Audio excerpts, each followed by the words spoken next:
To comfort the new transfer student who got hurt, Wendy told him about how I was bullied.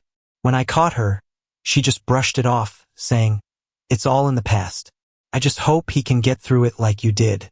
As she wished, I returned all the gifts Wendy gave me and didn't say a word about our past. Later, I got into my dream school and returned to my old school to give a speech. But the transfer student's lies got exposed, and both he and Wendy became examples of what not to do. Wendy's lips trembled. "You used to never let anyone make fun of me." I just smiled casually. "It's all in the past. I just hope everyone can avoid the mistakes you made." The day I won the essay competition, I was super excited to share my joy with everyone. But when I got to class, everyone had weird looks on their faces.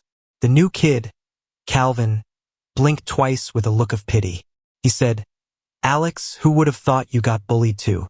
And so badly. That's just sad." I dropped my award certificate, feeling shocked. "What are you saying?" Calvin gave an innocent smile. "Come on, Alex. We all know." He continued, "You used to get bullied 'cause you were timid. Still got scars, huh? No wonder you always wear long sleeves, even in summer." He pulled out his phone, zooming in on a photo, saying, "Man, those guys were ruthless.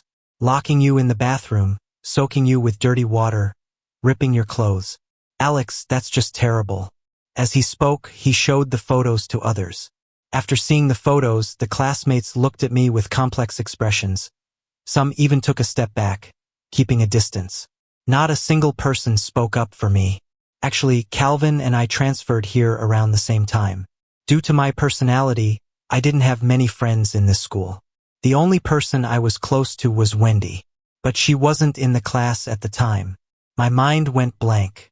I couldn't believe what I wanted to keep hidden was exposed like this. The feeling of isolation was like I was back in those dark days. I closed my eyes, holding back my anger. "Calvin, shut up. You have no right to judge my past." As soon as I said it, someone immediately defended Calvin. "Why make Calvin shut up? He's just trying to comfort you. No wonder you got bullied before." Calvin put on a show to explain, "Don't say that, guys. I know Alex is mean to me, but Wendy said Alex is a great guy. We should look out for him." He touched my picked-up certificate. "Look, Alex won the essay competition. Let's congratulate him." Seeing this, Calvin's buddy sneered. "Who knows, maybe he wrote about getting bullied, playing the sympathy card with the judges for the win. If I wrote my tragic story, maybe I'd win too. What's there to show off?" I shook off Calvin's hand with a cold look. "Don't touch me." Calvin almost stumbled into the desk, but Wendy, who suddenly appeared, caught him. She handed Calvin some meds from the nurse's office, then frowned at me. "Alex, stop causing trouble." The class bell rang, and everyone went back to their seats. I couldn't focus through a lesson, and when it ended, Wendy approached me. She gave me a gift to celebrate my win and then crouched down to ask, "What happened? Why'd you get so upset? Shouldn't you be happy about the award?" I felt a twinge of grievance. They're talking about me being bullied, even bringing up my old photos. Wendy stiffened for a moment, about to speak when Calvin interrupted with slight pride in his eyes. Smiling, "Alex, don't blame Wendy. She told me about your bullying to comfort me." I was stunned, a bit teary-eyed, repeating what Calvin said to comfort him. "So you told him about me being bullied, right?" Wendy hesitated but quickly steadied herself, dismissing it. "It's all in the past. Calvin's being bullied too. I hoped he could get through it like you did." I jumped up, tears streaming down. "So you did tell him. Even knowing how much I wanted to forget, you showed him the photos too. Wendy, you promised no one would see those again." She looked shocked, thrown to the ground. The gift shattered along with it. Calvin reacted first, shielding Wendy, tearfully speaking. "Alex, you blamed Wendy wrongly. She didn't show me the photos. I stumbled on them on your middle school's forum. I don't mind if you're mad at me, but you should apologize to Wendy. She did nothing wrong." His face was all sorrowful, like he was the one being wronged. People around started looking over, their eyes hard to decipher, focusing on me. I didn't care, just met Wendy's gaze. She didn't reply to Calvin and slowly stood up, a bit lost, looking at me, saying softly, "Alex, I didn't know you cared so much. I thought it was all behind us." Calvin tried to speak, But Wendy cut him off, locking eyes with me, panic laced in her tone. I'm sorry. I didn't consider your feelings. I just wanted to help Calvin. Hoped you'd understand. Maybe my expression was too frightening. Calvin came over to apologize too. He wiped non-existent tears and clutched my arm tightly. With a forced smile, he said, Alex, it's all my fault. I should have never needed Wendy to comfort me. It's fine, even if I'm alone against school bullying. I'll be okay. Please don't be mad at Wendy. But he gripped too tightly, his nails pressing through my shirt into my skin. Old memories tugged at me, of being locked in the bathroom, having my private parts pinched. In a rush to free my arm, Calvin fell backward, crashing against the desk corner and then onto the floor. Glass shards cut into his leg, bright red blood gushing out. Alex, he gasped. I know I shouldn't have gotten close to Wendy, but she was only trying to help me. What did we do wrong? Both victims of bullying. Why treat me this way? With just a few words, he diverted the blame, complaints erupting around me. Nuts, just talking about his past, what's the big deal? Why so angry? Wendy's not his servant. He doesn't get to choose her friends. And she's just helping a classmate. Why the fuss? If you ask me, maybe he wasn't even bullied. Maybe the others just served him right. My face was pale, my fingers clenched tightly. I stared intensely at Wendy. Wendy, in anger, pushed me aside, bending over toward Calvin. She pushed with such force that my shoulder skewed. Alex, that's enough. He's only trying to comfort you. Even if what I did was wrong, you shouldn't take it out on Calvin. You know he's hurt. What you're doing now is no different from those who bullied you before. She gently helped Calvin up and walked him towards the nurse's office. Before leaving, she gave me a disappointed look. Just because you've been bullied before doesn't mean you can treat everyone else with the worst intentions. Alex, no one owes you anything. Eventually, the matter reached the teacher's ears. After school, the teacher called in our parents. Wendy's mom, upon hearing the whole story, couldn't stop apologizing to me. She even pulled Wendy, asking her to apologize. Back in the day, when Wendy's mom found out I was being bullied at school, she proactively suggested that Wendy and I transfer to the same school. It was her idea for Wendy to keep me company. I've always appreciated it and haven't wanted her to feel too guilty. Over the years, my mom has consistently taken me to see a therapist, and I've recovered quite a bit. I'm no longer that kid who'd be terrified to leave the house at the slightest threat. Besides, the therapist told me that waiting for others to save me isn't the solution. Only I can save myself. I politely reassured her mom that it was all good and mentioned that I've grown up and no longer need Wendy's protection. She looked deeply apologetic. When Wendy heard my rejection, she suddenly looked up. Alex, what did you say? You don't need me anymore? I paused for a moment, then nodded. Yes, I'm grateful for the help you gave me back then, but I think it's time you had your own life. I won't bother you anymore. You can help anyone else you want without interference from me. Upon hearing this, Wendy's face turned cold, her tone laced with sarcasm. Use and discard, huh? Fine, you're great. Alex, you'll regret this. Wendy stormed out after saying that. Wendy found someone to swap seats with, moving from sitting in front of me to being Calvin's desk mate. It was like she was out to mess with me, always making a ruckus while I was doing my homework. She'd intentionally drop things my way to disrupt me, and when I looked over, she'd pretend indifference and go back to joking with Calvin. Calvin couldn't help but boast, with a mocking tone, "Isn't this our top student, Alex? Sorry for disrupting your studies. Let me apologize on Wendy's behalf." But a big-hearted top student wouldn't mind returning my stuff, would he? I didn't miss the smug, challenging look in Calvin's eyes. But I didn't care. I silently tossed his stuff to the side, ignoring it. That day, the homeroom teacher told me that many students hesitated to stand up because they didn't know how to help a bullied classmate. If possible, he hoped I'd give a talk at next week's school assembly. He wanted me to tell everyone that bringing up someone's scars to comfort another isn't the right way to handle school bullying. Unity and courage are the best ways to address it. It made sense to me. On the day of the flag-raising ceremony, I wore the school's summer pants, not hiding the scars on my legs. I openly shared my past. I said, Pity and sympathy can't help someone out of school bullying. Respect comes from equal footing.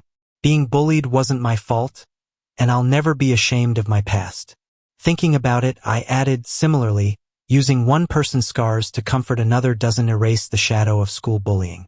But unity and companionship can. The audience erupted into thunderous applause. Only Wendy stared intently at me. After the ceremony ended, I went against the crowd to wash my face in the bathroom.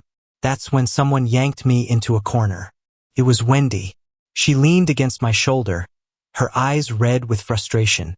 "Alex, what did you mean just now? Are you deliberately trying to go against me? You know I just wanted to help Calvin, yet during your speech you intentionally said that. Alex, are you trying to embarrass me?" I whispered. "Do you also feel embarrassed? You should." Taking a deep breath, I met her gaze directly. Finally, I asked the question I'd wanted to ask since discovering everything. "When you told Calvin about my past, when Calvin showed others my pictures, when you took his side unconditionally and blamed me for bullying him, did you ever think I might feel embarrassed too?" Wendy wasn't ignorant of how much I wanted to remove those scars later on. I saw countless doctors and explored numerous options. My mom said she'd do whatever it took to remove those ugly scars if it made me happy. But I kept them. Not because I didn't mind, but precisely because I did. I'm far from brave. Sometimes, seeing those scars reminds me of humiliating memories. But I kept them because I know to get past this, I first have to conquer my fear and face myself. Back then, Wendy understood all my pain and uncertainty. She'd say, "Don't worry, I'll always be there for you." She said no one was always brave, but she'd always give me courage. She said it, and I believed it simply because it was her who said it. Yet, she chose to spill all the past I wished to hide just to comfort some guy we barely knew, without considering how it made me feel. Calvin claimed Wendy never showed him pictures from my past, so it didn't violate the agreement between us. And I had no grounds to blame Wendy. Wendy back then didn't deny it. She hadn't considered that by using this incident as a tool at her leisure to comfort some unfamiliar guy, she had already hurt me. Wendy was shocked by my words, taking a few steps back, remorse mixed in her expression. She said sorry, but I didn't want to argue or debate this anymore. I simply brushed past her arm, rubbing my shoulder, and walked on. The homeroom teacher was right. I had more important things to do. As I turned the corner, I ran into Calvin, who was looking for Wendy. He seemed afraid I might say something in front of Wendy, so he quickly tried to pin the blame on me. "Alex, what's the point of blaming Wendy? Talking about these things might actually help you. Avoiding them won't work. You need to face everything to move past the shadows." He paused, biting his lip, and glanced at Wendy. His voice softened a bit. "Besides, Wendy was just trying to help me. We weren't making fun of you. Why are you so upset and giving her attitude during your presentation?" I looked up calmly. "Calvin, don't try to guilt-trip me. This is my business. I don't want anyone else to know about it. No one has the right to know." After that day, Wendy tried to apologize to me. She would buy breakfast I liked every morning and place it on my desk early. I gave the breakfast to classmates who weren't well off, telling them it was a kind gesture from Wendy, who was too shy to deliver it herself. Wendy noticed but didn't give up, while Calvin seemed more flustered. When he found out I was working on a script for the school anniversary, Calvin came over with a pile of novels. "Alex, I was wrong before. I didn't realize you were so sensitive. I'm sorry for upsetting you. To make it up to you, let me help with your script. I've read a lot of novels." I twisted the pen in my hand and gave a casual smile. "Sure, I'm writing an anti-bullying play. The first scene is about how exposing someone's wounds is a form of bullying. Since you have experience in that area, want to write it?" I offered the pen to Calvin. He hesitated and didn't take it. With a pale face, he asked what I meant. My desk mate couldn't stand it anymore. Arms crossed mockingly. "It means, come back to chat with Alex once you realize your mistakes. Saying you didn't know about the sensitivity. If you did something disgraceful, don't blame Alex for not being tough. Turning the tables seems to be your game, huh? Don't think we wasted all those years on reading comprehension." I didn't mean it that way. Calvin was cut off by my desk mate. She pulled a pack of tissues from her desk and opened a new trash bag. I figured you'd pull this move. Cry all you want, but make sure to clean up after yourself. Don't claim we bullied you. Calvin's tears awkwardly hung on his face. At this moment, Wendy happened to walk in. Seeing what was going on, she walked quickly over. In Calvin's expectant gaze, she eased past him and placed a newly purchased cake on my desk. It's a new flavor from the snack shop. Alex, you've been working hard lately. A little sweetness might brighten your mood. I pushed it back. No need, Wendy. I've told you before, you have your life. Let's not interfere with each other. Wendy looked a bit forlorn. Can't we just be friends? I smiled but stayed silent. My desk mate chimed in with a blink. I don't know how you city folks talk, but in our village, we don't call relationships that involve picking at someone's scars friendship. Wendy looked down at me, seeming to hope I'd speak up for her. But unlike when she remained silent while Calvin mocked me, I burst out laughing. Calvin tugged Wendy's sleeve and softly called, Wendy. Wendy finally noticed Calvin still standing there and frowned. Why are you still here? Calvin looked even more embarrassed. My desk mate stifled a laugh, kindly filling Wendy in on what happened. After listening, Wendy simply turned to Calvin with no backward glance saying, Calvin, you're not the right fit. Cautiously, she asked me, Alex, during those times you needed me, I collected a bunch of resources and have lots of experience. Can I help you? Without hesitation, I refused. No need, you're not right for this either. After that day, Wendy kept slipping me material. Each time, she'd sneak it into my desk when I wasn't around, afraid of my refusal. Often, she'd bring a whole bunch at once. It was clear she'd copied everything down herself. She even gave up study time for this. In the latest monthly exams, Wendy's grades dropped significantly. She didn't care about that. She just concerned herself with my script. Alex, I collected some new resources. I'll summarize over the weekend. I can get them to you next week.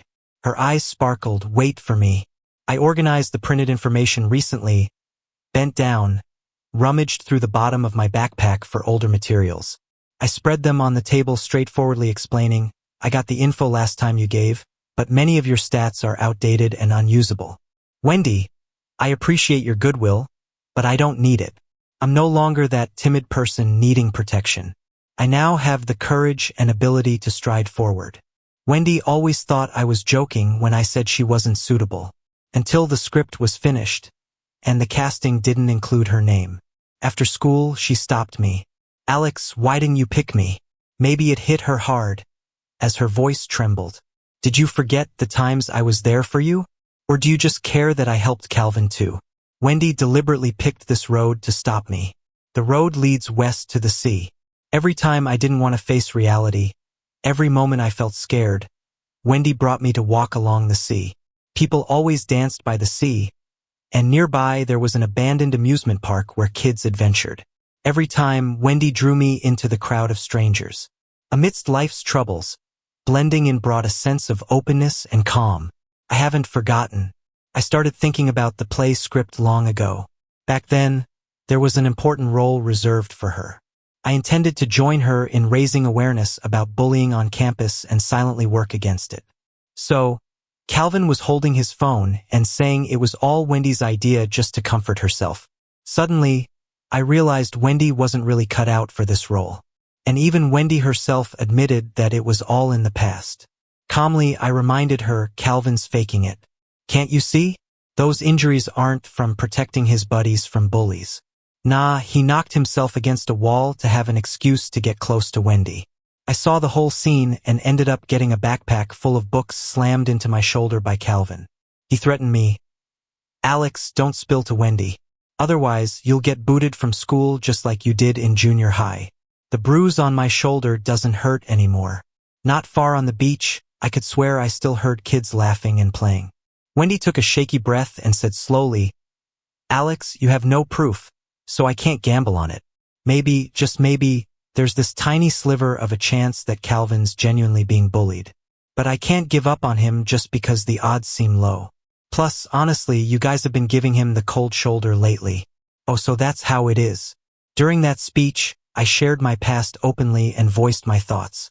A lot of folks who weren't exactly close to me, who were sort of on the fence when I stood up to Calvin, started approaching me for advice on tackling school bullying. They said they didn't publicly refute Calvin because they weren't really supporting him or judging my past. Instead, they were worried that one wrong word might hit me where it hurt. Once I laid it all out there, everybody felt free of hesitation.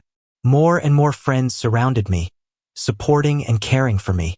I knew Calvin was telling folks that I was encouraging others to shun him. But I never paid that much attention to his stories. Didn't expect he'd spin that tale to Wendy too. Those words were a final blow, shattering what little warmth remained. The wind seemed to sigh along. I heard myself whisper, "Wendy, you really are something, quite the humanitarian." Wendy never brought up the play again. Heard she and Calvin were brainstorming a new gig, supposedly a dance performance about anti-bullying. Calvin planned to work all his bullying experiences into the routine. Couldn't care less. But while rehearsing, I often overheard arguments from the dance studio next door. Calvin accused Wendy of not giving it her all. "You're not committed. Are you still hung up on Alex's play?" Wendy sounded exhausted. "Doesn't matter now. I just want to do something meaningful." They fought a lot. Their rehearsals were a disaster, and Wendy's grades continued to plunge. The teacher kept pulling her aside for talks every so often. For some reason, Wendy never seemed to take it to heart. Her mom subtly asked me about it, and I just told the truth. Her grades and future are her business. If she doesn't care, then I don't see why I should.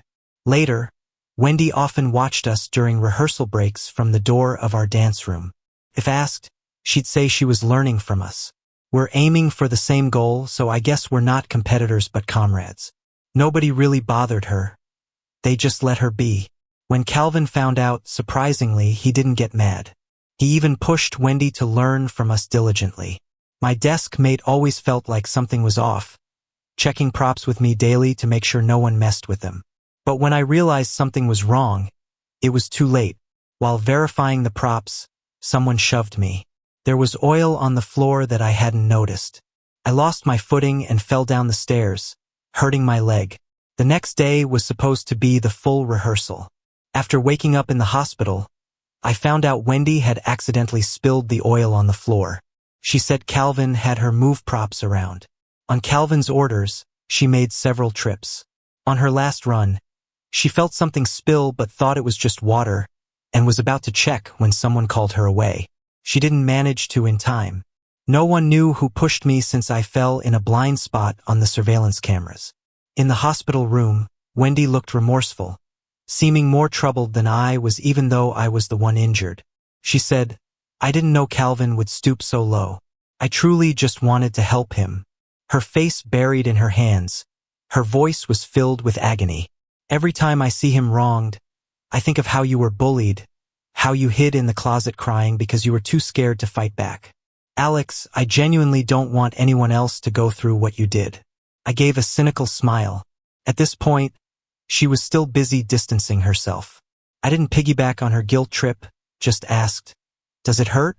Wendy looked confused. What are you talking about?" I patiently repeated. "A while back, everyone sneered at you for hanging with Calvin and mocked your judgment. Did it hurt?" "Yeah, it must have. When Calvin aired my dirty laundry, it hurt even more." Past pain surged back relentlessly and all at once. It made breathing hard. But, in that very instant, a realization struck me. Wendy maybe never truly took school bullying seriously. Back then, she was willing to help me earnestly because the one bullied was me. Later, with someone else she wanted to save, everything I'd been through didn't matter anymore. Maybe she was never the one I was looking for. In that moment of clarity, I let go instantly. She proved she was unsuitable.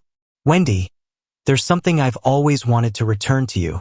You didn't care to find out the truth and sided with Calvin unconditionally. How are you any different from those who bullied me back then?" Wendy left, looking lost. After she left, my dad came in with fruit. Outside, the trees swayed. I came clean with my dad. "Dad, I'm done with Wendy. We've been done for a while now." My dad didn't ask me why. He just handed me a slice of apple and said calmly, "It's done." Then, "I'm telling you, Many things aren't up to you or in your control. But some things, like the direction of your life and who you choose as travel companions, those are up to you. The next day was rehearsal time. Yeah, time was tight, but thankfully we always had a plan B. A classmate filled in for my spot and we switched to the backup script. There weren't many changes. Just added a character who limped but was still determined to fight alongside everyone. On the performance day, I showed up with a crutch. Near the end of the show, I appeared on stage and joined everyone in ringing the bell of justice. It was the sound of unity and bravery. Even after the curtain fell, the applause kept on. I didn't see Wendy. Heard her act got cut.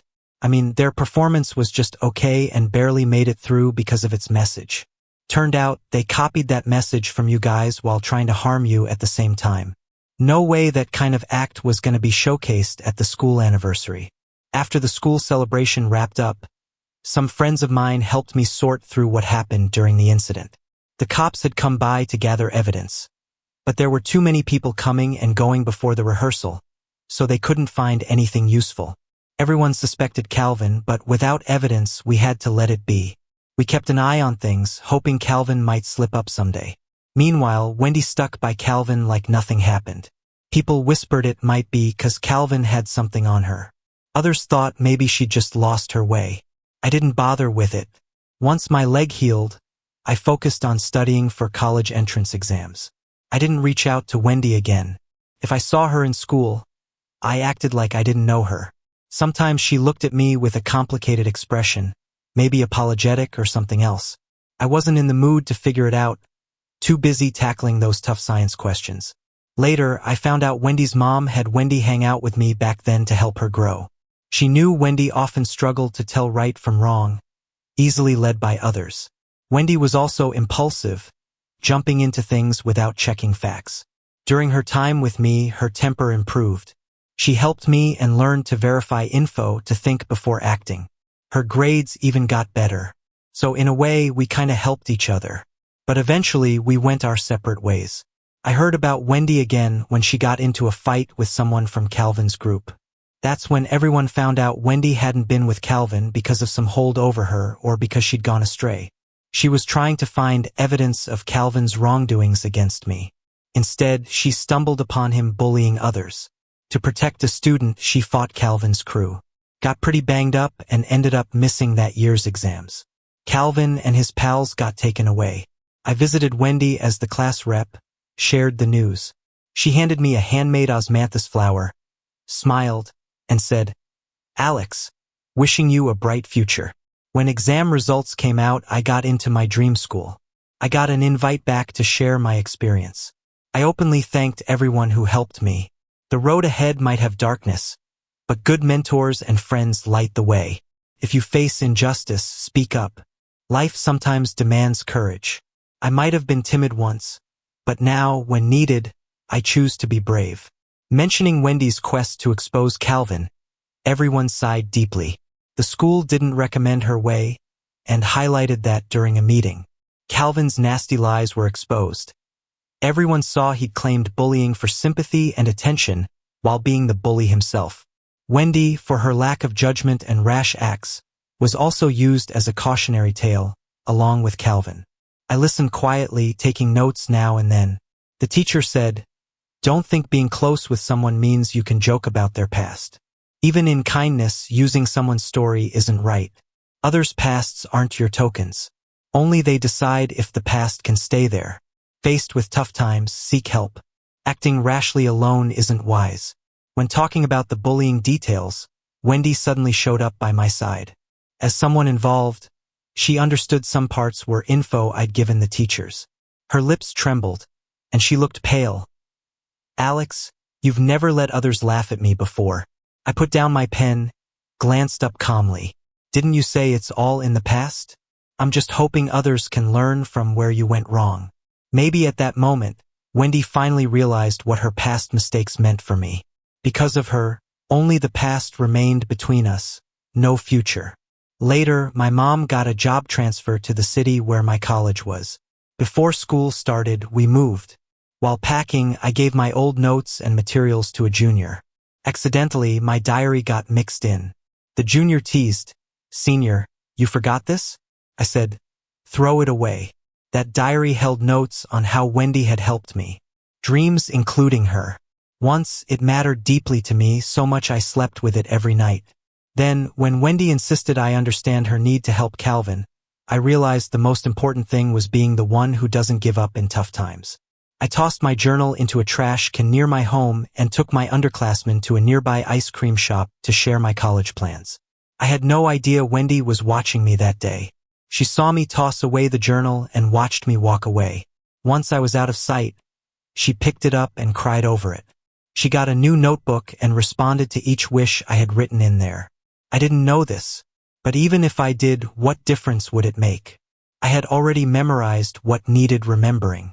Feelings that shouldn't stay are best let go early. For years later, I graduated college and became a reporter. I hit the news beat, focusing on getting real, timely, and effective information out there. I stuck to my initial dream, uncovering injustices in the world. But I never imagined running into Calvin again. It happened while I was reporting a story. He was at the center of it. That year, Calvin was taken away and missed his college entrance exams and never repeated them. He got his high school diploma and went straight to work. We lost touch. No one was really close with him. Seeing him now was unexpected. An interviewee, Oliver, Calvin's coworker, claimed Calvin had been bullying him for years. They were old friends from the same village. After graduation, they both went out to work. Calvin married a woman from the village, constantly taking stuff from Oliver's house. When Oliver saved to renovate his home, Calvin caused trouble to prevent any work, forcing them to stay in a rundown place. But Oliver came to us not for that, but because Calvin encouraged his own kid to bully classmates. Oliver's kid was a victim. I can't shake him off, Oliver said, but I won't let my kids suffer too. Calvin saw me from afar and, after a brief pause, got angry. Alex, are you here to laugh at me? You never let it go, even after all these years. You still want to isolate me. I ignored him and just reported the facts. After the story aired, many people came forward against Calvin. The chain of evidence was complete, and he had to face consequences. At our class reunion, everyone learned about Calvin from our station story. A classmate clinked glasses with me. Alex, congrats on being a great reporter. If I hadn't seen your report, I wouldn't have known Calvin was still causing trouble. Thank goodness you helped nail those scumbags. She handed me a piece of fruit, a bit worried. I hear reporters sometimes face backlash for exposing ugliness. Alex, be careful. Even if you don't talk about it, remember we're behind you. I hugged her and smiled. I'm fine, totally safe, I replied. Doing this is what I've always wanted. I won't stop just because there might be danger. Later, someone brought up Wendy. I heard she'd repeated a year but lost her drive and didn't pass exams the second time either. She ended up at some random school, graduated, and worked in a factory. Someone saw her once, almost hurt herself due to a lapse during work, and got scolded by the supervisor. A tablemate hesitated but said, I always thought Wendy wasn't right for you. She's confused, Alex. You're meant to shine and will find better companions. I smiled and said nothing. The truth is, I'd seen Wendy recently, too. After a shoot, I was at a street food spot with colleagues and saw Wendy eating alone nearby. She hesitated but came over, raising a glass to me. Out of the blue, she asked, if I had been more patient and seen through Calvin's lies, would things be different now? But there are no what-ifs. The twists of fate make every step we take so important. I remembered that summer, the constant chirping of cicadas. A girl with a gloomy face cast a shadow on me, apologizing. But I didn't say it was fine.